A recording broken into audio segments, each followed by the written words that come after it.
Flu remedies no one's heard of. So homeopathic edition. The flu is going around and a lot of people are getting it. So I wanted to provide a couple remedies that might be good for you and your individual symptoms. Homeopathy is great for individualization, which also can make it a little tricky because you want to kind of get the totality of symptoms, or else the remedy might not work as well for you. So it might take a couple tries, but give it a shot. At the first sign of flu, you're going to want to take this aconite.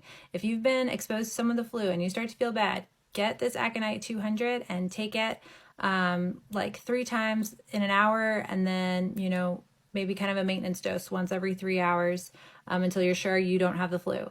If you do end up getting the flu, even though you've taken the aconite, it's going to be a lot lighter, but you'll find that that actually can prevent the flu from hitting you full stop.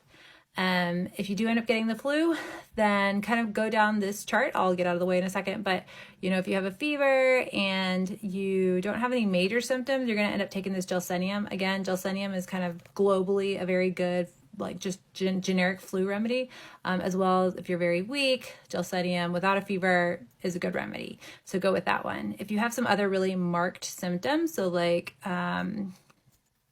with violent pain, eupatorium is good for like bone aches. If your bones are achy, eupatorium is a good one. And then a very sudden high fever, belladonna is really good.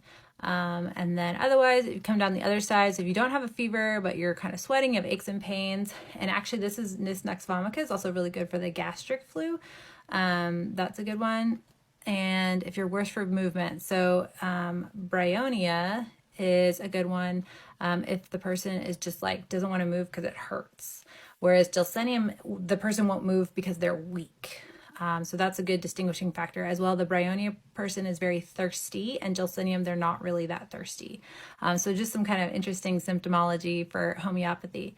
And then as well, rest tox, if they actually feel better for movement, then rest tox is the remedy for them. So the other remedy you can pick up is oscillococcinum. This is a good kind of generic flu remedy that you can find at a lot of stores, and it was really good for the flu a couple years ago. So it's maintained to be on the stores, and really you don't need to take the whole bottle. Just take like maybe 10 pellets as one dose, and then keep taking that as a dose as needed. Good luck this flu season.